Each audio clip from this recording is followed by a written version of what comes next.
Sacred Heart Hospital in Norfolk hums with the particular silence of a night shift, that peculiar absence of sound that comes only when most of the city sleeps. Fluorescent lights buzz overhead like insects trapped in plastic, casting everything in a color that exists nowhere in nature. The antiseptic smell is thick enough to taste bleach and something chemical underneath, the smell of places where the body's worst moments are catalogued and filed away. Katie Rodriguez moves through the ICU corridors with the kind of invisible competence that makes her difficult to notice, the sort of competence that comes from having done harder things in darker places. She is 3 weeks into her position at Sacred Heart. 3 weeks of introducing herself, of being shown where things are kept, of being treated with the cautious politeness reserved for new employees who haven't yet proven whether they'll last. Most nurses last longer than 3 weeks. Most nurses don't carry themselves the way Katie does.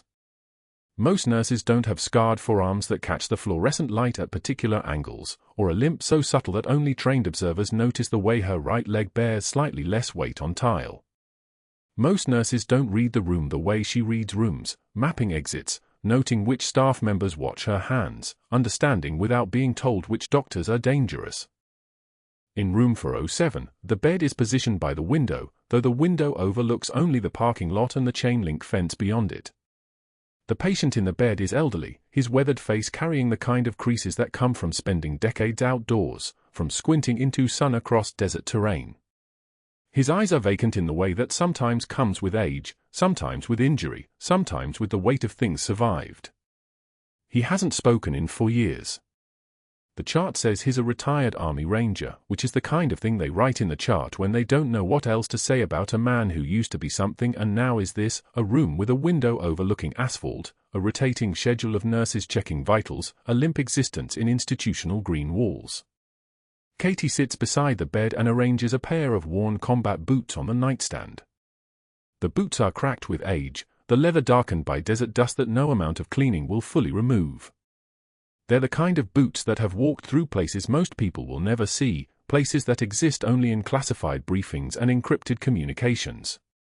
She positions them with a reverence that suggests she understands this, that these boots are not simply equipment but something closer to scripture.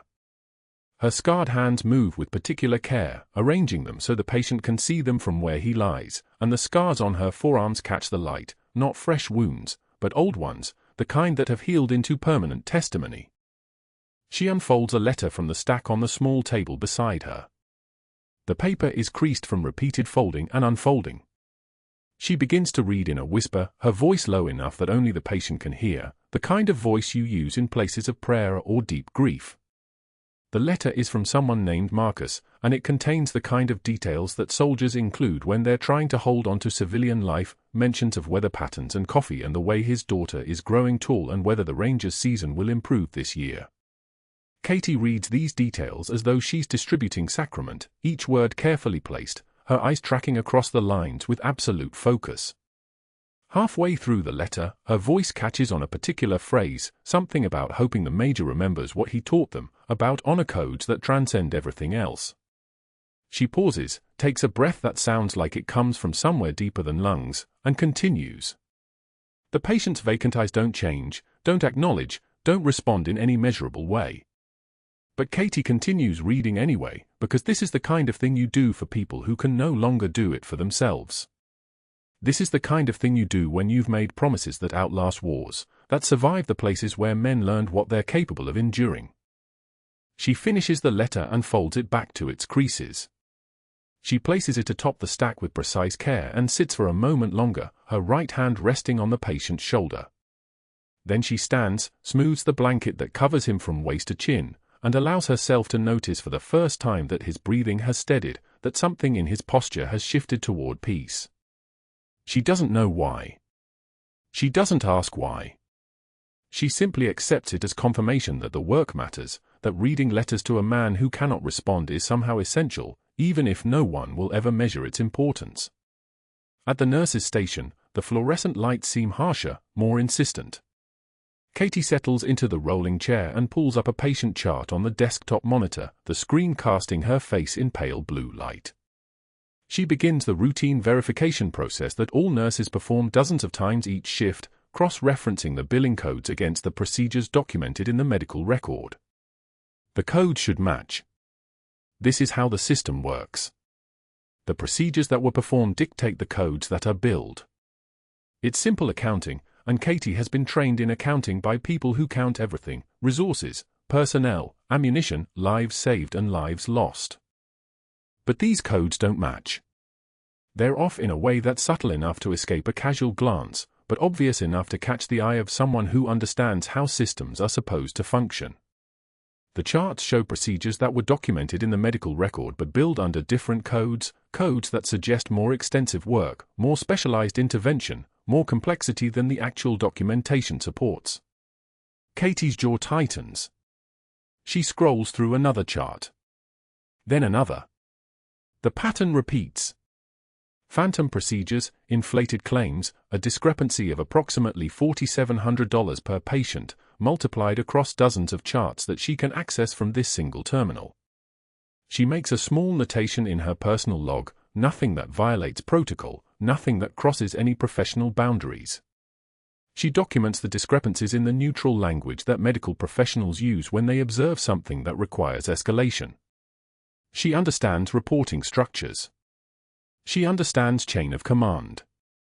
She understands that the right way to handle this is to move the information up through proper channels, to allow the system to investigate itself, to trust that the oversight mechanisms exist for precisely this reason.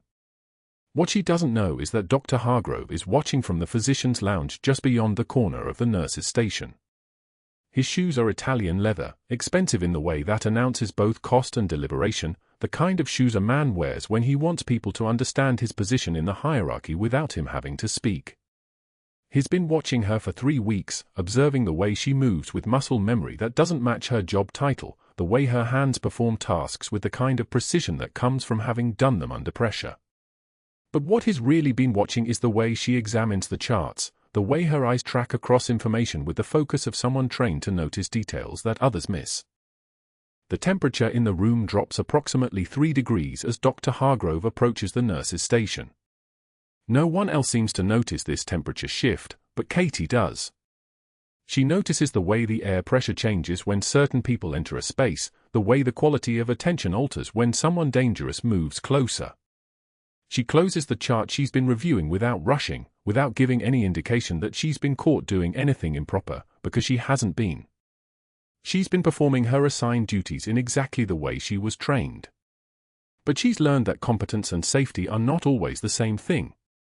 Hargrove's voice, when he speaks, carries the particular tone of a man accustomed to being obeyed without question. His voice is like a tank idling in a garage, a sound that contains implicit threat in its very rumble. He addresses her by her last name and nothing more, a small power play, a reminder that in his hospital, names are privileges that must be earned.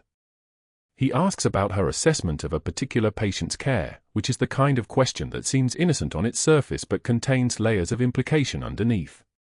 Katie responds with appropriate deference, with the careful measured language of someone still in their probationary period, someone who understands that new employees can be eliminated from systems without formal cause. But something shifts in the room as they talk. Something in the way Katie holds her spine, something in the steadiness of her eye contact, something in the surgical precision of her word selection. For just a moment, the mask slips, and Dr. Hargrove catches a glimpse of something underneath, not the trembling uncertainty of a new nurse, but the absolute calm that comes from having already survived the worst this world has to offer. For just a moment, he sees someone who has held lives together in conditions that would break ordinary people, someone whose hands have dressed wounds under fire, someone whose composure comes not from inexperience but from experience so profound that nothing in a hospital corridor could truly frighten her anymore. But then the moment passes. Katie defers to his judgment, accepts his correction on a detail that doesn't matter, and the mask slides back into place like a door closing quietly. Hargrove walks away, his Italian leather shoes clicking against the tile floor, and Katie returns to her documentation with the kind of focus that suggests she has simply returned her attention to where it belongs. What happened between them in that exchange will have consequences. What he glimpsed in that unguarded moment will trouble him in ways he doesn't yet fully understand. But for now, the night shift continues. The fluorescent lights buzz. The antiseptic smell persists. And in room 407, a man who cannot speak dreams of desert terrain and the people he once commanded, while beside his bed, a pair of worn combat boots holds watch over the darkness. The antiseptic smell persists. And in room 407, a man who cannot speak dreams of desert terrain and the people he once commanded, while beside his bed, a pair of worn combat boots holds watch over the darkness. By day 17, Sacred Heart's cafeteria had become a stage, and Dr. Hargrove understood stagecraft the way a conductor understands an orchestra. The afternoon shift crowded the lunch line, nurses in scrubs the color of faded denim, orderlies balancing trays, residents stealing moments between traumas. Katie stood in the billing office that morning, reviewing charts with the focused intensity of someone reading scripture. The discrepancies had grown worse. Phantom procedures. Inflated claims. Cardiac bypass surgeries for patients who'd never had chest pain. The codes were precise, professional, seamless, and completely fabricated. She'd pulled 3 files. Highlighted the inconsistencies in blue pen. Her wedding ring caught the fluorescent light as she made notations in the margin, each entry a small act of rebellion she didn't yet understand was rebellion at all. Dr. Hargrove found her there. His shadow fell across the desk before his voice did, a voice like a diesel engine idling in a garage, low and capable of tremendous damage. Rodriguez. Exactly how long have you been a nurse? 3 weeks here, and suddenly you're an auditor. Katie looked up, meeting his eyes without flinching. Her composure was a fortress built in the deserts of Sangin. I just want to make sure our patients receive the care we're documenting, Doctor. He studied her for 4 seconds. She didn't look away. His jaw tightened, and he left without another word. But something had shifted. She'd seen it in the way his hand had clenched at his side, the way his breathing had deepened. She'd challenged him. In his hospital, in front of the billing codes he'd spent 3 years perfecting, she'd questioned him. He would not forget. That afternoon, the cafeteria was packed. The lunch crowd moved with the synchronized chaos of a shift change, people eating standing up, people rushing between departments, people existing in the narrow margin between patient care and starvation. Katie carried her tray toward a table near the window where 2 nurses sat discussing a difficult post-op recovery. The meatloaf steamed. Coffee rippled in its plastic cup. Dr. Hargrove approached from her blind side. He didn't collide with her. That would have been clumsy.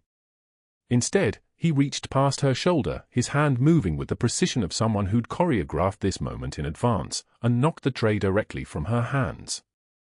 The motion was casual, almost gentle, the kind of strike that belonged in a country club, not a hospital. The tray crashed against the tile. Meatloaf scattered like shrapnel. Green beans rolled toward the wall in a wet line. Coffee erupted across the white floor in a dark bloom. The room went dead silent. Rubber gloves stopped snapping. Conversation ceased. Every head turned. Katie stood motionless for 2 heartbeats, looking down at the wreckage at her feet. Her hands were empty. Her scrubs were splattered. Her lunch was ruined. Dr. Hargrove smiled. He smiled the way a wolf shows its teeth. "Pick that up, sweetheart," he said, loud enough for everyone to hear. "And while you're down there, maybe reflect on whether you're really Sacred Heart material." Katie took one measured breath. The kind of breath trained into her body by 8 years of military service, the kind that steadied trigger fingers and cleared minds before action. A single tear escaped, not from sadness but from the sheer effort of maintaining what she was maintaining. She wiped it away without breaking eye contact. She knelt. The tile was cold and sticky. She began gathering soggy napkins, the destroyed meal, the pieces of her dignity that he'd scattered across the floor like garbage. From her knees, with her voice so quiet that only those within 3 feet could hear, she said, "I've cleaned up worse messes than this, Doctor." Some of them wore uniforms. Nervous laughter rippled through the cafeteria. Not mocking laughter. Not quite. Something else. Something that made the back of Dr. Hargrove's neck flush crimson. He straightened his jacket. He'd expected tears, or anger, or the collapse that he perfected over years of cutting people down. He'd expected her to break. Instead, she'd answered him in a way that made the staff hold her a moment longer in their line of sight, that made them wonder what she meant, that made her seem suddenly larger than she'd seen before. His voice came sharp and brittle. "I'll make you all a wager. $20 to anyone here. This little nurse won't last until Friday. Any takers?" Silence answered him. Nobody took the bet. Katie finished gathering the mess. She stood, carrying the debris in both hands, her posture straight and her face composed, and walked toward the trash bin without looking back. She could feel their eyes on her, the staff, the doctors, the support workers. She could feel the question hanging in the air, who is she? The next morning, Dr. Hargrove was waiting in the third-floor hallway with a patient chart held like a weapon. He spotted Katie coming out of room for 12, where she'd just adjusted an 4-drip for a woman recovering from surgical repair of a ruptured spleen. His timing was impeccable. He was never impeccable by accident. He threw the chart. It wasn't a dramatic throw, wasn't theatrical. Just a casual underhand toss that caught Katie square in the chest. Papers scattered. Notes flew. EKG strips fluttered to the ground like snow. "These notes are barely legible," Dr. Hargrove said, his voice carrying down the corridor. "Did they even teach you documentation, or were you too busy playing Florence Nightingale?" Katie gathered the papers with steady hands. Her wedding ring caught the light again, the same ring, from a marriage that had survived 2 deployments and a husband who never came home from the 3rd. She said nothing immediately. She stacked the notes. She smoothed the crumpled corners. When she finally spoke, her voice had dropped an octave. Quieter. More dangerous. "The patient in 407 can't speak, doctor. But his chart speaks for him. Every word matters." Dr. Hargrove moved closer. She could smell his cologne, expensive, aggressive, a scent designed to announce dominance. "That vegetable in 407? He's a bed-blocking waste of resources. Stop wasting my time with your little charity cases." Katie's hands trembled for just a moment. Not from fear. From restraint. From the effort of keeping something caged that had been trained to respond to threats with overwhelming force. She steadied her hands. She straightened the chart. She met his eyes one final time. "I'll remember that, doctor." He left. But what he didn't know, what nobody at Sacred Heart knew yet, was that Katie Rodriguez, 3-week nurse and quiet observer of billing codes, had just committed his words to a part of her memory that never forgot anything. Not a face. Not a name. Not a cruelty. That night, Katie sat in room 407 reading letters to the Major. His eyes tracked her movements with desperate intelligence, a mind trapped in silence, watching her hands move across the paper.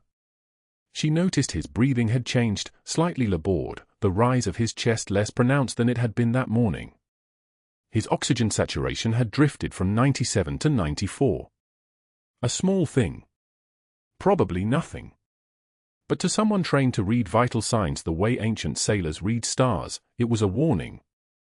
She adjusted his pillows. Checked his chest tube.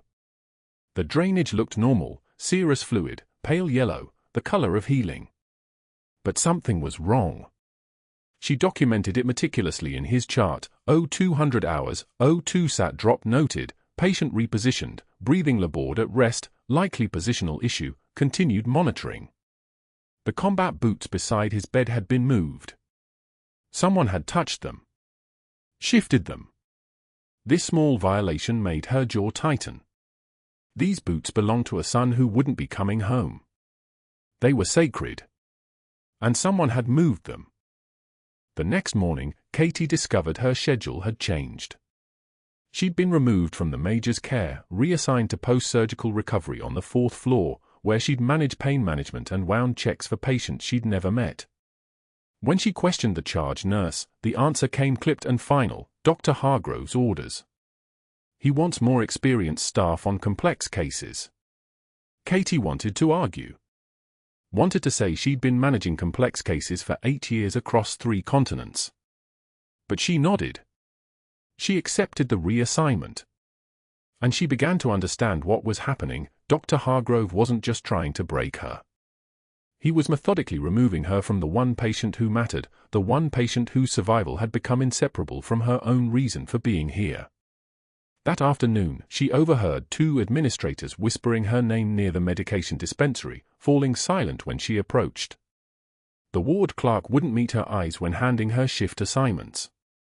A chart she'd carefully documented had been questioned in rounds, Dr. Hargrove suggesting, in front of the entire team, that her nursing notes were inconsistent with protocol. The room went quiet. And that was when Katie understood the true nature of what Dr. Hargrove had set in motion. He wasn't just removing her from the patient. He was building a case. Each reassignment, each public question, each moment of humiliation, they were threads being woven into a narrative. A narrative that concluded with her leaving Sacred Heart, her reputation compromised, her presence eliminated. She visited room 407 off-duty that evening, still in scrubs, still carrying the weight of a shift that had been deliberately designed to exhaust her. The Major's eyes locked onto hers with frantic intensity the moment she entered. His mouth moved soundlessly. His hands gripped the bed rails. She took his hand. "I know you can't tell me what's wrong. But I'm watching. I promise." She noticed the combat boots had been moved again. Not far, just shifted slightly, as if someone had stood there, studying them. Wondering about them. The implication made her blood run cold. Someone was looking at him. Someone was assessing him. Someone knew he mattered, and that knowledge was going to be weaponized. Katie held his hand until the evening nurse came in to check his vitals. Then she released it, stood, and walked out into the hallway where the fluorescent lights hummed their endless, indifferent song. She had 48 hours before something happened. Maybe less. She could feel it in the way the hospital had shifted around her, the way the air pressure had changed. Something was coming. Something was about to break. And this time, she wouldn't be ready because they wanted her unprepared. Dr. Hargrove's hands moved across his desk with the precision of a chess player executing an endgame. It was 11:51 p.m. when he made the first call, the office lights casting his shadow across the mahogany like a storm front moving inland. Board Chairman Mitchell answered on the second ring. He always did for Hargrove. They had an understanding, one that involved a $47,000 annual consulting fee that never quite materialized into actual consulting work. "We have a problem," Hargrove said, his voice carrying the kind of calm that comes from knowing the board will listen. "One of the new nurses. Rodriguez. She's been questioning billing codes. Patient care is secondary to her. She's looking at protocols that aren't her concern." Mitchell's silence lasted exactly 3 seconds. Then, "How serious?" "She asked me directly about phantom procedures. In front of staff." Hargrove let that sink in. If she keeps pulling threads, the entire compliance audit becomes complicated. "I need her gone before she becomes an institutional liability." "I'll make some calls," Mitchell said. The line went dead. Hargrove leaned back in his chair, fingers steepled. The next call went to Dr. James Pierce, the hospital's chief medical officer and a man with approximately $312,000 in outstanding gambling debts that Hargrove had personally helped finance through carefully structured loans with flexible repayment terms. The kind of terms that expired the moment you stopped being useful. "Pierce. Rodriguez. New nurse. She's creating problems in the ICU. I need documentation of competency concerns." "What kind of concerns?" Pierce's voice was thin, nervous, the voice of a man who understood exactly what was being asked. "You're the CMO. You tell me." "She's questioning billing protocols. Scope creep. Maybe some medication handling issues. Nothing that can't be substantiated." "I'll review her charting," Pierce said quietly. The phone calls continued through midnight. Hargrove had cultivated this network over 14 years at Sacred Heart, board members, department heads, hospital investigators on retainer. Men and women who understood that loyalty was a transaction. He called investigator Sarah Chen, who had received a $28,000 facility upgrade for the compliance office that mysteriously arrived after her daughter's private school tuition became difficult. He explained that Katie Rodriguez needed to be looked at carefully, that there were potential scope violations and patient safety concerns that needed documenting. "What specifically am I looking for?" Chen asked, already pulling up Katie's employment file. "Start with her charting from her first 2 weeks. Cross-reference with any incidents, any patient outcomes that seem questionable. Build a timeline." By 1:15 a.m., the machinery was in motion. Hargrove then moved to the secondary phase of his plan, neutralizing her references. He pulled up her employment history with practiced efficiency, 3 years at Naval Medical Center San Diego. He dialed the number for the nursing director there, a woman named Commander Helen Russo, who had no idea she was about to receive a call that would destroy a reputation. "Commander Russo, this is Dr. Marcus Hargrove, Chief of Internal Medicine at Sacred Heart in Norfolk." His voice carried the kind of authority that made people assume you were calling about something serious. "I'm calling regarding Katie Rodriguez, who listed you as a professional reference." "Of course. Katie was excellent with us." "That's interesting," Hargrove said, letting a pause hang between them like tension wire. "We've had some concerns emerge. Patient safety issues. Scope violations. Charting discrepancies. I wanted to understand if there were any similar concerns during her time at San Diego." Russo's response came carefully. "I don't recall any issues like that." "None?" "No incidents." He knew the answer before she gave it, but the question itself was the weapon. It planted the seed. It made her second-guess her own memory. "I'm asking because we take patient safety extremely seriously, and the pattern I'm seeing is concerning." When he hung up, Russo would spend the next 3 hours reviewing Katie's old files, looking for problems that didn't exist, convincing herself that maybe she'd missed something. Doubt was Hargrove's best tool. He'd learned this long ago. He made 2 more calls to references. One was to a nursing supervisor at a clinic in Virginia Beach who remembered Katie fondly but would now spend days wondering if she'd overlooked something critical. The other was to a clinical educator at Naval Hospital who suddenly found herself defensive about a hire from 4 years ago, her confidence eroded by a single conversation. By 2:36 a.m., Hargrove's office felt like the command center of a small operation. Papers spread across his desk documented everything: the billing questions, the timing, the threats to his infrastructure. He'd even pulled Katie's initial orientation evaluations and flagged sections where her preceptor had noted that she seemed reserved or preferred independent work, phrases that could be rewritten as lacking collaboration skills or resistance to supervision. In Hargrove's hands, careful observation became a pattern of misconduct. But the phone calls had been Phase 1. Phase 2 required structural isolation. At 3:02 a.m., Hargrove sent an email to the ICU nursing supervisor, Maria Santos, staffing adjustment for the next 48 hours.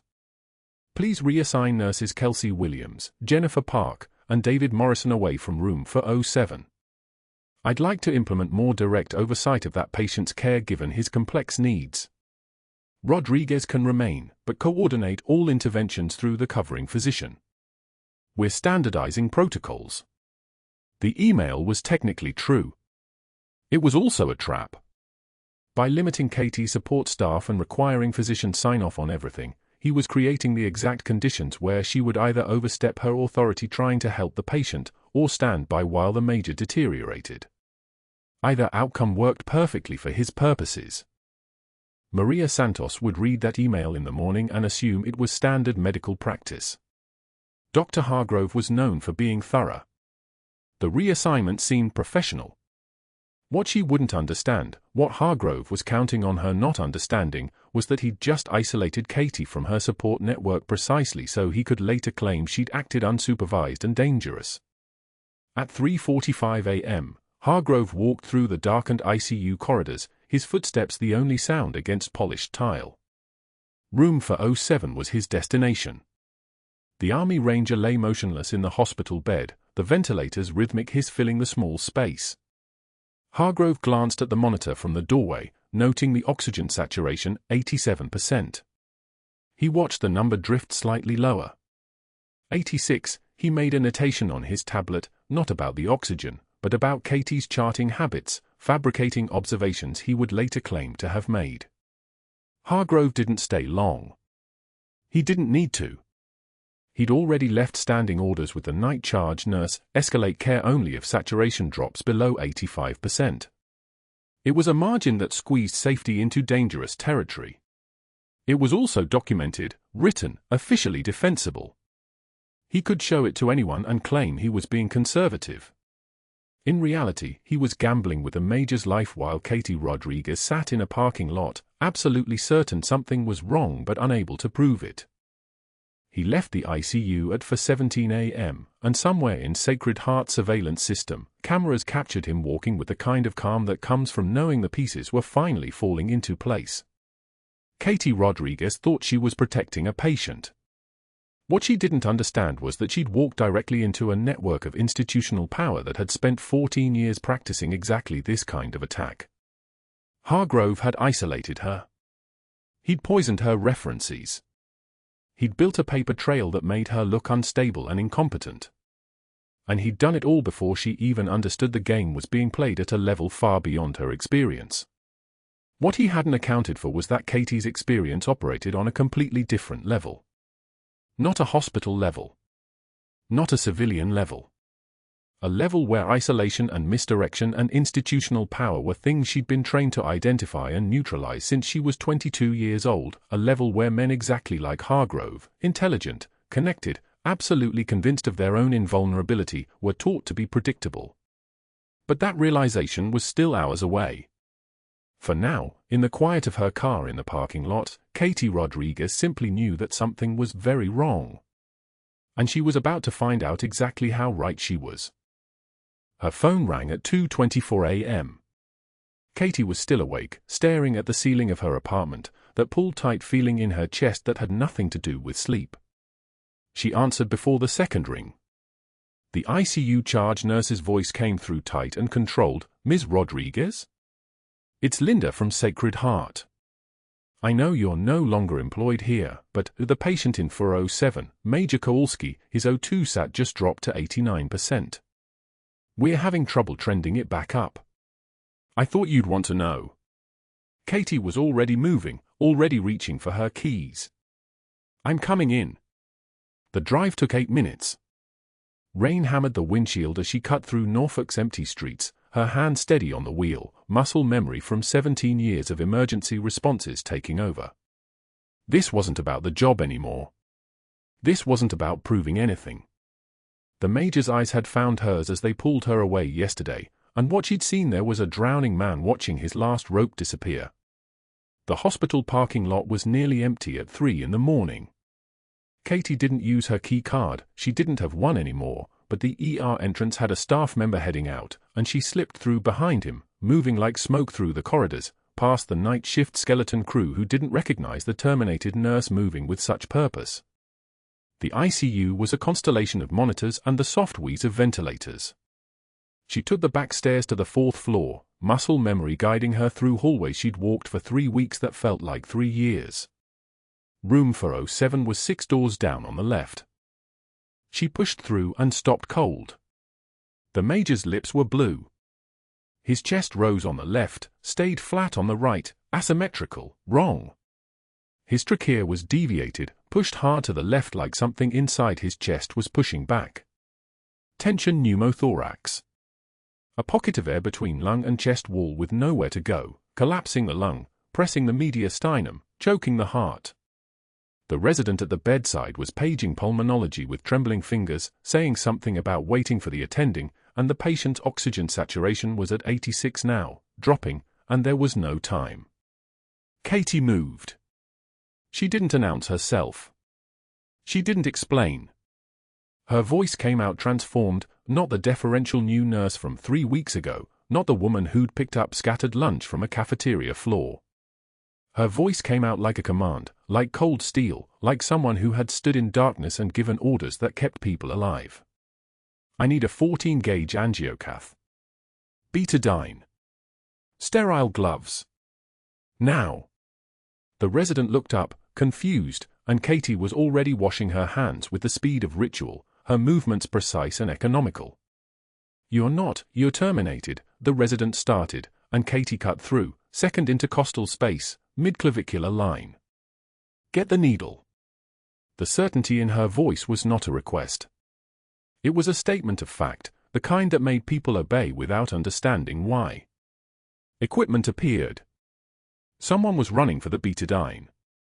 Katie gloved with the fluid efficiency of someone who could do it blind and often had, and she palpated the major's chest, finding the landmarks with her fingertips, the second rib, the space beneath, the place where breath went to die. She swabbed with betadine, the antiseptic smell sharp and clean, the opposite of the reek of dust and cordite and desperation that lived in her muscle memory. The resident was stammering about protocols, about waiting for attending supervision, about practicing beyond scope, and Katie simply took the needle from the tray. The plastic hub was familiar in her way that muscle memory was familiar. She angled it, found the resistance, pressed through the fascia, through the pleural lining, and felt the give. The hiss came next, air escaping like a held breath released, a sound she'd heard in combat zones 1,000 years ago when they were burning away tension that had pinned people to the earth. The major's oxygen saturation climbed. 91%. 94, 96. His lips lost their blue tinge. His chest expanded, symmetrical now, breathing the way a body was meant to breathe. His color came back like someone switching a light on. The resident stumbled backward, stammering, "How did you, or where did you learn?" That was a life-saving, and Katie's hands were shaking now, the adrenaline dump arriving late, the way it always did, and she said quietly, "I've done it before." She wouldn't say where. She wouldn't say when. She wouldn't say how many times she'd done it while rounds of fire tore through concrete around her head. The moment lasted exactly 7 seconds before the elevator doors opened down the corridor. Dr. Hargrove stepped out at 3:15 a.m., called in by a page about a critical patient, and he stopped. He took in the scene, Katie at the bedside with her gloved hands, the needle decompression complete, the major breathing normally, the resident's shocked expression, the empty needle wrapper on the tray. His eyes went flat. Not angry. That would have been simpler. His eyes went the way a predator's eyes go when it realizes something isn't what it thought. When it realizes the prey might be something else entirely. When it realizes the threat is more dangerous than imagined. He didn't speak. He simply looked at Katie, really looked at her, as if for the first time, as if her composure under pressure, her tactical precision, her absolute command of a medical crisis, had triggered something in his pattern recognition that he couldn't quite name. Then he turned and walked back toward the stairs, and Katie understood with sudden clarity that she'd just escalated everything. She'd just shown him what she was capable of. She'd just made herself impossible to contain with quiet sabotage and rumor. She'd made herself dangerous. By 4:16 a.m., she was in the HR office with investigator Sharon Chen and the hospital's employment director. Dr. Hargrove had filed an incident report before the sun rose. His words were precise and legal. Nurse Rodriguez performed an invasive medical procedure, needle decompression of tension pneumothorax, without physician oversight, without authorization, practicing beyond the scope of her RN licensure, endangering patient safety through her refusal to follow proper protocols. The phrasing was perfect. Legally airtight. He'd had 18 hours to craft it while Katie sat in the rain at her husband's grave, holding boots that weren't hers. The HR director slid a folder across the desk. Inside were reference checks, performance flags, a pattern of boundary violations. The specificity was remarkable. Her former supervisor from a previous hospital commented on her inappropriate level of authority, her difficulty accepting physician oversight, her pattern of questioning medical decisions. Every word was true and weaponized. Every truth had been twisted into evidence of incompetence. "We have to take this seriously," the director said, and Katie could hear the genuine regret in her voice. The woman didn't want to do this. But regret and consequence were different things. Pending investigation, we're terminating your employment effective immediately. Katie tried to explain. She tried to say the patient was dying, that there was no time, that the resident was frozen and the major's lung was collapsing, and sometimes protocol is the thing that kills you. But Dr. Hargrove interrupted from his position near the door, his voice smooth as oil. You're not a doctor. You don't make those calls. Your hero complex nearly killed that man. The words were calculated to land. Nearly killed. As if her life-saving intervention was recklessness. As if the man's blue lips and collapsing lung hadn't been the emergency. As if there was any version of this where hesitation was the right choice. Security was called. Not roughly, they were professional, almost apologetic, but Katie was escorted to her locker, her belongings placed in a cardboard box that seemed to weigh more than it should. As she was walked through the ICU one last time, the major's door was open. His eyes found hers across the distance, and with tremendous effort, with every ounce of will that remained in a body that couldn't speak, he extended his hand. The worn combat boots were clutched against his chest, the pair that had sat by his bedside since he arrived, the only possession he'd held onto when the ambulance brought him in. Katie moved toward him. Security tried to stop her, but she was already there, muscle memory and determination stronger than institutional authority. The major pressed the boots into her hands with eyes that burned. His mouth shaped words his voice couldn't form. She understood them anyway. Thank you. Don't stop. Keep fighting. Security pulled her away. That evening, rain hammered Norfolk Memorial Cemetery like a judgment. Katie stood at her late husband's grave, the worn combat boots clutched against her chest, and she was not the woman who'd been humiliated in a cafeteria. She was not the woman who'd accepted insults with quiet dignity. She was the woman who'd stood at a grave in Sangin province and held her commanding officer while he bled out, whispering that it wasn't his fault, that he was a good leader, that what happened to their boys wasn't on him. And now she was standing at another grave, in another country, in rain that fell like mercy, and she was breaking. I promised you I'd watch over them, she whispered, and her voice cracked like glass. I promised. And I failed. But that wasn't the worst part. 22 hours later, at exactly 1:16 p.m., Dr. Hargrove stood before the Sacred Heart Board of Directors in the executive conference room on the 7th floor, walking the board members through a carefully prepared presentation. His slides documented Katie's dangerous incompetence with the precision of a prosecutor. He narrated her recklessness, her refusal to follow protocol, her pattern of boundary violations. Board Chairman Mitchell nodded gravely. The other directors took notes. Dr. Hargrove was in control. He was winning. He was unstoppable. Then the windows began to rattle. The sound came first as a vibration in the glass, subtle, building. Then louder. Rhythmic. Mechanical. Growing with an intensity that made conversation stop mid-sentence. The windows began to vibrate in their frames. Someone stood. The sound became unmistakable, rotor blades slicing air with the purposeful rhythm of military helicopters. Two of them, the Navy insignia visible against the grey Norfolk sky, descending toward Sacred Heart's rooftop helipad. Dr. Hargrove's voice trailed off. His hand froze mid-slide. Chairman Mitchell stood and walked to the window, and his face went pale as he watched the aircraft settle onto the helipad, watched armed personnel in tactical gear begin to descend, watched the rotor wash blow rain sideways across the roof. Downstairs, in the lobby, the glass doors opened. Boots on tile. Tactical gear moving with the purposeful efficiency of people trained for crisis.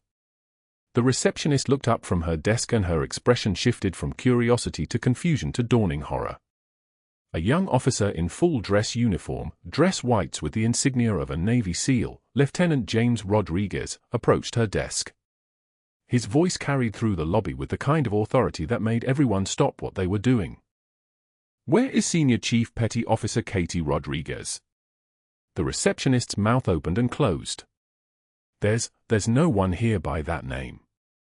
We have a Katie Rodriguez, but she was just terminated yesterday. She was a nurse, A Navy personnel file was placed on the desk. The administrator who'd handed Katie her cardboard box yesterday was brought to the front. Her hands trembled as she opened the file, her voice shaking as she read aloud, Rodriguez, Catherine Marie. Senior Chief Petty Officer. United States Navy. Special Warfare Unit. The rest is classified. The lobby had filled with staff drawn by the sound of helicopters, by the unprecedented sight of armed military personnel moving through a civilian hospital. Whispers rippled through the crowd. Someone said, "That's the nurse Hargrove fired." Another voice, more certain, "Senior Chief? That's E's hate.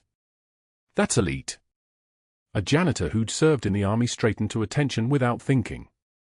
The receptionist's pen fell from her hand. Upstairs, Dr. Hargrove's presentation had stopped entirely. He stood frozen, staring out the window at the helicopters, at the personnel dispersing across the roof, and the folder in his hand suddenly felt like evidence. A SEAL team leader stepped forward in the lobby, his voice formal and precise. "Senior Chief Rodriguez is a recipient of the Silver Star for Valor in Sangin Province. 2 bronze stars with V device. Purple Heart. Navy Commendation Medal." She led 11 wounded personnel through a 3-hour firefight after her convoy was ambushed, sustaining 3 gunshot wounds herself. Each medal landed like a hammer. The crowd's whispers became stunned silence. Nurses were pulling up articles on their phones, searching Sangin Province and reading about one of the bloodiest campaigns in Afghanistan. A young physician's assistant said quietly, "She performed a needle decompression on a tension pneumothorax at 3 a.m. without hesitation." Of course she did. She's probably done it 100 times in combat. Someone found a redacted article from 8 years ago, classified operation, unnamed personnel, extraordinary valor.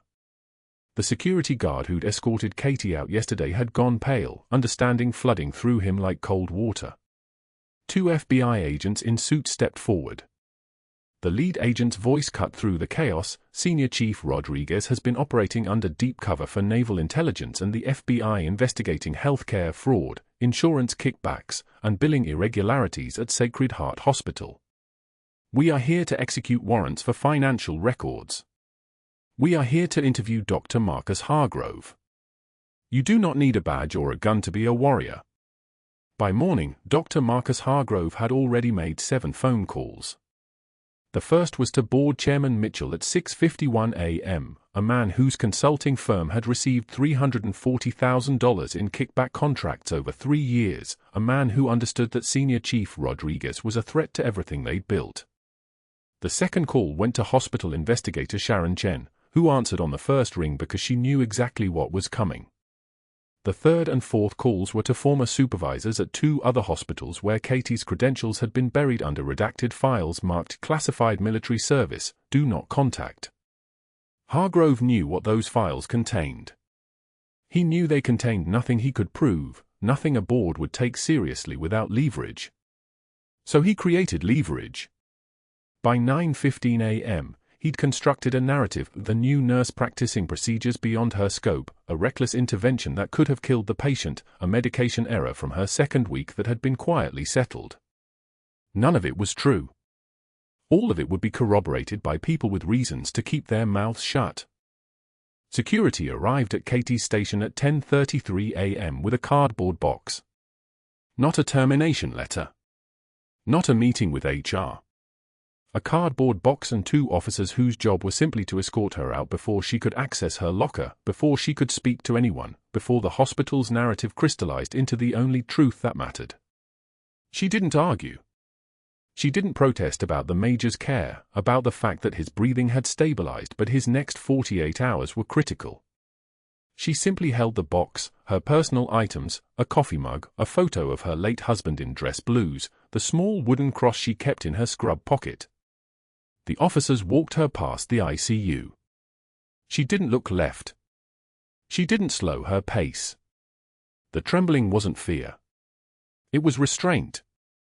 Rain hammered the cemetery parking lot like an accusation. Katie stood at James Rodriguez SRS grave for 11 minutes, water streaming down her face, soaking through her scrubs. In her hands, Pressed against her chest were the worn combat boots that the major had pushed into her palms before security pulled them apart. The leather was cracked. The soles were worn thin in places where a man had walked through mountains and valleys that had no names, places where her son had walked beside him. Major Kowalski's hands had trembled when he pressed them into hers, the only emotion the mute man had ever shown. A wordless communication between two people bound by the same loss, the same failure. Katie lowered herself to the wet grass beside the headstone and whispered words that the rain swallowed. I promised you I'd watch over them, and I failed. The boots felt impossibly heavy. Water dripped from the leather. She stayed there until the cold had moved from her skin into her bones, until the rain had stopped being rain and become simply the temperature of her punishment. 22 hours later, Dr. Hargrove stood in the Sacred Heart Board conference room on the 4th floor, surrounded by paneled walls and leather chairs that cost more than most nurses made in a year. Chairman Mitchell sat at the head of the mahogany table, flanked by board members whose attention he'd purchased carefully over months of dinners and referrals. The projector illuminated the screen behind Hargrove with images of Katie's personnel file, redacted sections that looked damning precisely because they were redacted, fabricated medication incidents paired with fabricated witness statements from investigators he'd already compromised, a timeline of her escalating recklessness that built logically toward a conclusion. He spoke with the confidence of a man who'd never been questioned, whose authority had never been challenged by anyone lower on the institutional food chain. His voice moved like honey, thick and smooth and poisonous. The new nurse attempted a procedure well beyond her training level, he said, his hand gesturing at the projector screen. It was heroic, perhaps. But it was also dangerous. She violated protocols. She circumvented attending physician oversight. He paused. Let them think. We got lucky. The patient survived. But what if he hadn't? The room breathed with the weight of liability and institutional protection. And then the windows began to shake. The sound came first, a deep thudding that made the coffee cups on the table rattle against their saucers, a rhythmic percussion that climbed in intensity until it became less a sound and more a presence. Hargrove's sentence died in his throat. One of the board members stood, walked to the window, and looked up. His face went pale. Are those helicopters? The windows rattled harder. Not one aircraft. 2. Military helicopters, UH-60M Blackhawks with their doors open, descended toward Sacred Heart's helipad with the kind of synchronized precision that suggested this wasn't a medical evacuation. This was a retrieval. The rotor wash shook the entire building. The board members stood. Hargrove's grip on the remote control loosened. In the lobby below, the doors burst open with enough force that a hospital volunteer actually stepped backward. A man in dress uniform walked through those doors. Naval dress whites, ribbons across his chest, insignia on his shoulders marking him as a naval officer. He was younger, late 30s, with the same eyes as the nurse they'd fired 22 hours ago. His voice carried across the lobby with the kind of command authority that made every eye turn. Where is Senior Chief Petty Officer Katie Rodriguez? The administrative assistant at the front desk became very still. An elderly volunteer began to tremble. The man in white moved toward the elevators. Behind him, 6 armed personnel in tactical gear and naval base security insignia entered with the controlled precision of people who'd trained for exactly this scenario. One of them was already speaking into a radio, Angel 1 in position, descending to 3rd floor. Their boots on the tile, click, click, click, sounded like a countdown. Upstairs, in the conference room, someone whispered, "What is happening?" Hargrove's face had lost its color. The remote fell from his hand and clattered across the mahogany table. By the time they entered the conference room, the board members understood that something had shifted in the universe. A Naval SEAL team leader, shoulders broader than the doorway, presence that made the air pressure change, stepped forward with a classified file sealed with red security tape. He didn't open it. Didn't need to. Instead, he recited, Bronze Star for Valor in Operation Enduring Freedom, Helm and Province, 2011. He paused. Let that settle. The board members looked at each other. One of them, Dr. Patricia Reeves, had a daughter at Annapolis. She understood what she was hearing. Silver Star for Leadership Under Fire, Nangarhar Province, 2013. Another pause. Longer this time. Someone made a small sound like air escaping. 2 Purple Hearts for wounds sustained in classified operations, the details of which this man cannot legally be informed about. The SEAL team leader's gaze cut toward Hargrove. And a Navy Cross. Highest award for valor in the Navy, signed by the Secretary of Defense, for an operation in Sangin Valley that saved the lives of 214 Marines. The room didn't just go silent. The room imploded into silence. The FBI agents who emerged from behind the SEAL team wore windbreakers with large yellow letters. One of them held a tablet. She spoke with the casual authority of someone delivering facts to people who'd ignored them long enough. We are investigating fraud at Sacred Heart Memorial, Norfolk, Virginia. Fraudulent billing schemes, phantom procedures, inflated insurance claims. Approximately $2.8 million over 4 years. She looked at Hargrove. Dr. Marcus Hargrove, you are a person of interest in a federal investigation. Your records are being obtained as we speak. And we have reason to believe that these frauds were flagged in detail by Senior Chief Petty Officer Katie Rodriguez in her reports to Naval Intelligence. The word seemed to arrive from very far away. Katie had never stopped being a warrior. Her nursing job wasn't a career. It was a mission. She'd been working undercover the entire time, documenting patterns that no ordinary nurse would have seen, building a case with the precision of someone trained to see through institutional corruption. The investigation had been running for 8 months. Her nursing employment had been an operational cover specifically designed to get her inside Sacred Heart, specifically designed to have her close to the fraud while maintaining plausible civilian deniability. Hargrove had been outmaneuvered from the moment she'd walked through the ER doors. An FBI agent placed a document in front of Chairman Mitchell. You're being placed on administrative leave pending full financial audit. The hospital's insurance carriers have been notified. Your medical license enters emergency review with the state board. She turned to the other board members. Your consulting contracts are being reviewed for irregular payments from shell companies registered to Dr. Hargrove. Some of you may want to contact your attorneys. The security guard who'd handed Katie the cardboard box stood at the back of the room. His name was Douglas Vance, and he'd worked security at Sacred Heart for 19 years. Nobody ever paid attention to him. Nobody ever asked him questions. He'd watched Dr. Hargrove be cruel to the young nurse for 3 weeks, and he'd known, the way some people just know, that something was wrong with that picture. Now, as Hargrove sat motionless in his leather chair, as his career crystallized into ash around him, Douglas walked forward with a single empty cardboard box. He placed it deliberately on the mahogany table in front of the doctor. He looked at Hargrove with eyes that had seen how power actually worked, how it was built on people who paid attention.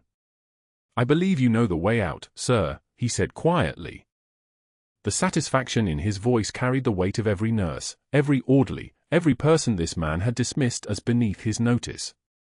6 months later, on a Monday morning when Norfolk was exactly the temperature of hope, Katie Rodriguez stood in her Senior Chief Petty Officer uniform on the Naval Base parade ground. The uniform fit perfectly because her body fit perfectly back into the life she'd been trained for, every ribbon precisely aligned, every insignia exactly positioned, her posture that of someone who'd spent a lifetime standing straight. Her hair was pulled back in a regulation knot. Her shoes had been polished until they reflected the sun. Beside her, in a wheelchair, sat Major Daniel Kowalski. The Army Ranger who'd been mute when they met him in room 407 had begun to speak again. His voice was rough from months of disuse and months of speech therapy, but his words were becoming words. Today, in front of 200 Navy personnel and civilian guests, he was receiving his commendation for service, finally, after the hospital had released his records and his unit had confirmed his status. Katie's son stood at attention nearby in his own dress whites, naval officer insignia marking him as a graduate of the Naval Academy and a pilot who flew MH-60 Romeos for the Atlantic Fleet. His name was James Rodriguez Jr., and he'd been 14 when his father died in Sangin Province. 14 when his mother had been told to disappear, to forget, to erase herself. he'd never understood until now, until he watched the base commander present a shadow box containing polished combat boots, watched his mother's hand steady against the box as her eyes finally broke, watched the major reach for her hand and manage, after months of work, 3 words: he was brave. The flag snapped above them in the salt wind off the harbor. It was the kind of moment that rewrote everything that had come before, that made the rain and the cardboard box and the grave feel less like failure and more like the price of returning home. Walking across the base afterward, toward the officers' club where a reception was being held, James Jr. asked his mother the question he'd been holding for 6 months: "Why didn't you tell us? Why disappear?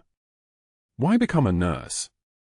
Katie stopped, looking toward the ships in port, their hulls dark against the bright water.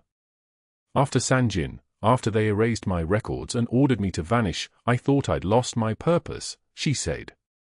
Her voice was the voice of the woman in the office again, the senior chief, the woman who'd made life-or-death decisions in mountains that had no names. "But your father always said the fight doesn't end when you take off the uniform. When naval intelligence approached me, told me about corruption hurting veterans, I realized you do not need a badge or a gun to be a warrior. Sometimes you fight with charts and billing codes and one quiet sentence. Sometimes you fight by keeping a promise to watch over those who served with your son." She touched the shadow box. In the distance, the wind moved through the flag like a hand moving through memory. The major sat silently in his wheelchair, tears on his weathered face, finally at peace, finally understood. 3 weeks later, the strip mall outside Norfolk where Hargrove had found employment was exactly like 1,000 other strip malls: a fast food restaurant, a laundromat, a tax preparation office, a space with a folding table where men sold supplemental insurance. Hargrove's chair had been there every morning for 4 weeks, his tie loosened, his eyes hollow, his name tag the only thing identifying him as anything other than a man erased. His wife had filed for separation. His medical license had been revoked. The board members who'd worked with him had quietly settled their own fraud charges with the federal government in exchange for cooperation. His house was being sold to cover legal fees. Today, the folding table sat empty. A position-filled sign was taped to it. Through the window of the fast food restaurant across the lot, Marcus Hargrove could be seen wiping down a counter, wearing the polo shirt and name tag of a minimum wage employee. His colleagues didn't speak to him. Customers didn't see him. He'd become invisible, the way he'd once tried to make Katie Rodriguez invisible, the way he dismissed people he considered beneath his notice. The universe, it seemed, had a sense of proportion. Meanwhile, Katie drove past that strip mall without glancing in its direction, her senior chief decal visible on the bumper of her car. She was on her way to her new position, Director of Patient Advocacy at the VA hospital, where she would ensure that no veteran was ever dismissed or diminished on her watch, where her Navy Cross and her battlefield wisdom and her quiet authority meant something. The woman who'd been fired from Sacred Heart had become the woman who protected everyone else from being fired, from being broken, from being made to feel small by people who'd never earned the right to hold power.